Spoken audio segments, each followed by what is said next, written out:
Hello, Danusia here. Today, I'm with Dr Joanna Fortune, child psychotherapist and author, and we're talking about the concept of good enough parenting. I am so looking forward to bringing you what I know is a critical episode.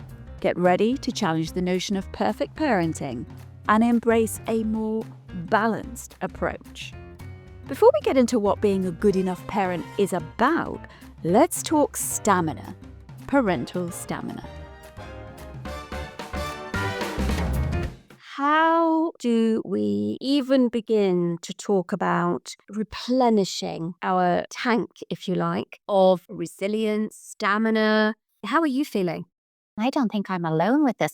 I am feeling that kind of hamster on a wheel feeling that, oh my goodness, I feel like I'm going and I'm not actually making the progress I once was when I was moving at this, what feels like a frenetic pace. And I think that's the key point with parental stamina, which is that term I'm using to, describe that drive that somehow keeps us all going as parents.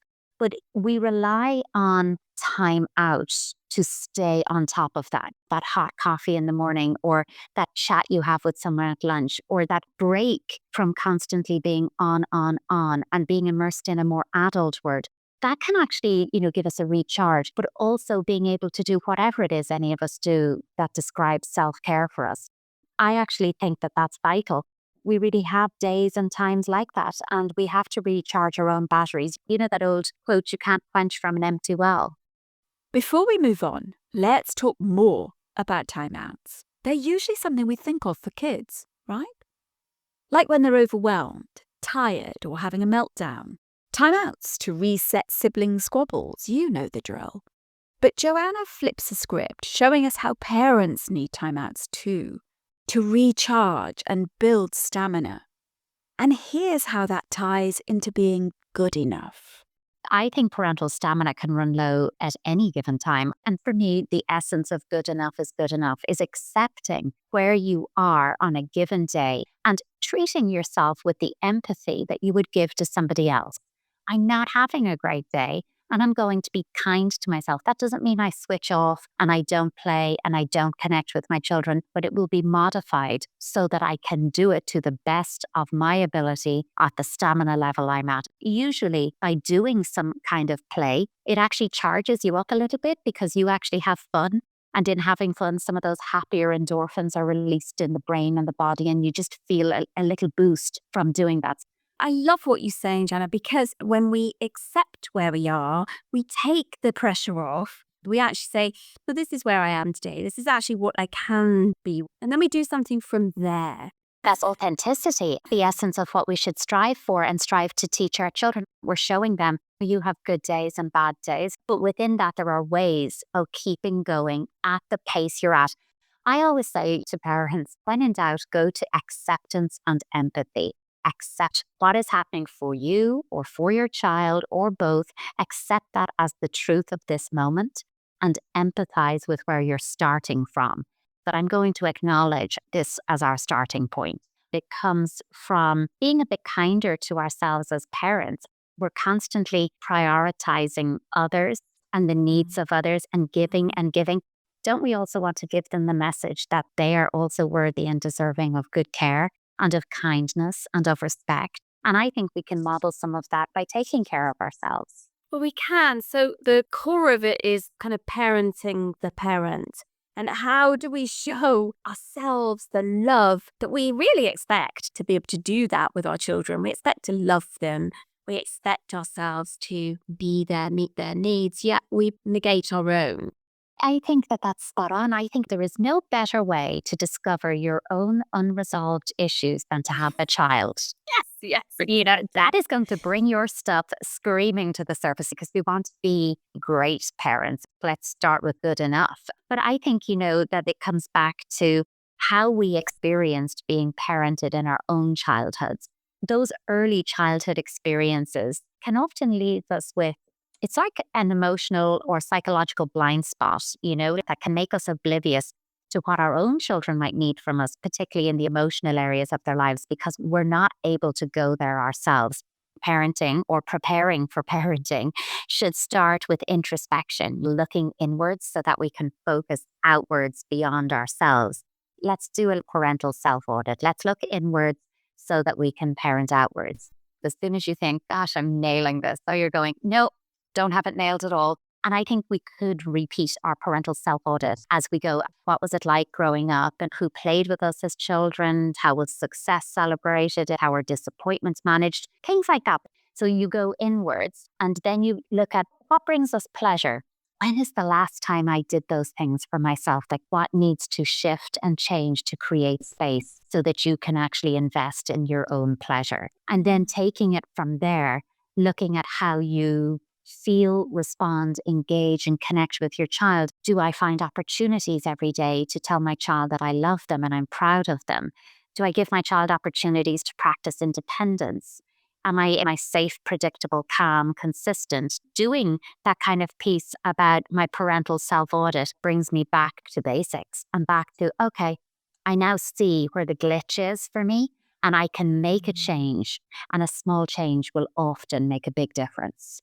Music to my ears. I love everything you're saying. It's so important. And you know, the famous child psychoanalyst Donald Winnicott, he once said, actually perfection is not good enough. If we're aiming for perfection, we are not giving ourselves permission to make mistakes. And our children are looking to us and taking their emotional cues and leads from us. They have to see us make mistakes. Good enough is good enough. And we have to always remember, but what about me and what about my relationship? I think children should be treated as very important, but I do not think children should be seen as the most important thing in a family, because actually the adult well-being and the adult relationship is the scaffolding and is the glue that holds it all together. So we have to make sure we're taking time for ourselves or for our relationship, because that is modeling good self-care for our children, and that is investing in our children because we are upholding and modeling for them. Wow, what you've just said is potentially unpopular. Yes. And it really is. Of course, children need to be safe, protected. I get that. I will say it because it's so important to land it in the space, because I'm also saying the adults in the relationship are so important. Actually, it's really important for building what we call an intergenerational self. This sense that I come from a family that runs generations deep, and I know stories about my family, and I know that my family got through those together. And it's vital that we give our children the opportunity to experience that.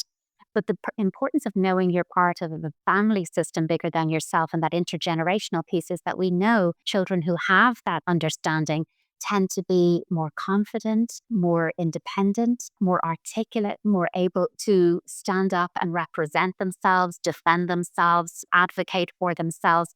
That actually it's really, really important for self-esteem and self-efficacy. It's really important your child find their way to their own authentic self, and they will do that by taking their lead and cue from you. And self-care is a key part of that. And often, I've spoken with parents over the years, countless parents, but so many of them who might say, I haven't been away from my child since they were born. And the child in question might be 3 or 4 years old at this stage. And, it's really important. Part of the developmental stages for children in those early years is people permanence.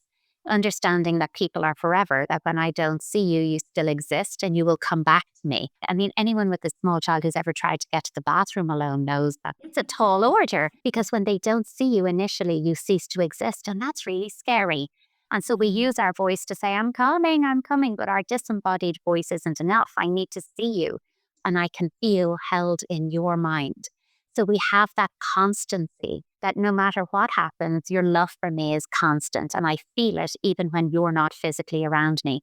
So starting small, going for a dinner, a walk, a movie, building up to a night away, you're not damaging your child by doing that. So I think we can often fall into this hole of, in order to be a good enough parent, I must be immersed in sacrifice. But that shouldn't be at a cost of yourself and your self-care. Yeah, exactly. What happens to all of the families where that people permanence has been ruptured, where that disappearance, that disembodied voice actually doesn't return? No, you're right. For some people, there has been loss and loss in those early years, and that can create a little chink in our armor. So in those early stages of development, babies have needs and they can only alert you to their needs by crying, and we respond to their need. That builds trust in that core relationship. And once I trust you to meet my needs, of course, I'm going to hit you with my wants, those so-called terrible twos. And when I want something, I want it now. And when you say no, I'm going to tantrum. Parent have to hold the line, hold the boundary and the limit in place for you.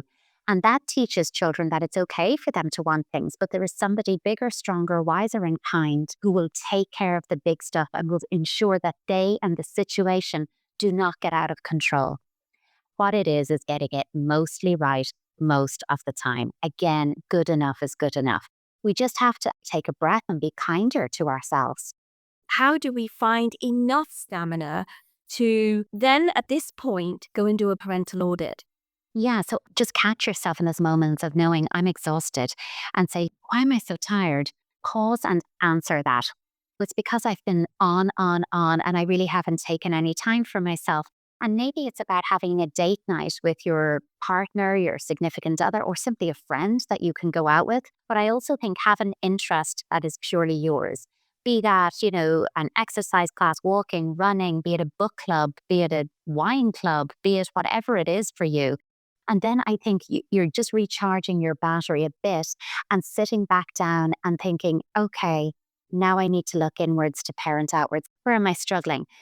I've heard from a lot of parents about just feeling that they're the ones having the temper tantrums, not the children. And I often think of it as, when that phrase, when you flip your lid. And when you flip your lid, what's actually happening is that part of your brain associated with good thought, linking up your thoughts and feelings, that neocortex, that reasonable, logical part of yourself is offline and not available to you.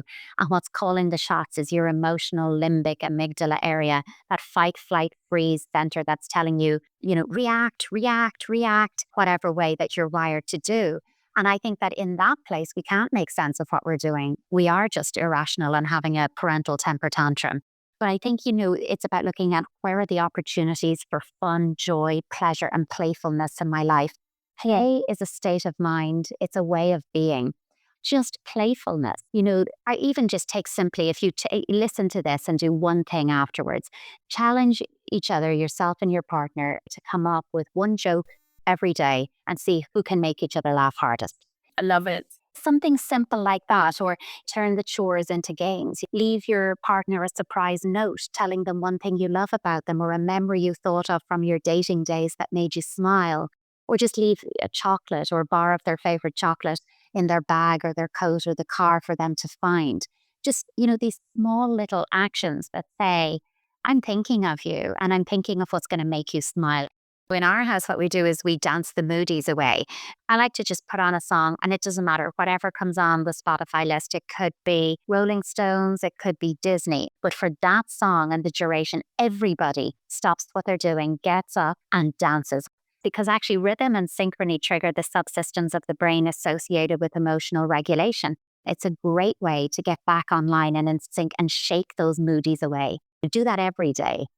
We call them dance breaks. Perfect. This is about finding playfulness in the everyday things. Let's look at what you're already doing and let's capitalize on that. And I really think that we're all doing way more right than we give ourselves credit for. We tend to be very focused and bash ourselves over the head with what we're getting wrong about this parenting stuff. But with rare exception, we are getting it mostly right. We just have to take stock of that and remind ourselves about it. Do you find yourself going, I've forgotten the game myself? Well, there are definitely days when I feel my play stamina is a lot more enthusiastic than other days. And so I tend to look at bursts of activities, mild, moderate, and high level. But yeah, I do play, but do I have bad days within that? You bet your life I do. If you don't know where to start, why not think back to a game that you loved to play as a child yourself and play that game with your children and tell them this was my favorite thing to play when I was your age. Wonderful advice. Joanna, this has been, a true gift, to be honest. I've no doubt that listeners' shoulders are resting easier, and you've given us so much food for thought of the kinds of injections that we need. Thanks for having me. And there we have it. Permission to be good enough granted. Thanks for being here. Till next week, keep thinking and loving. Take care, everyone.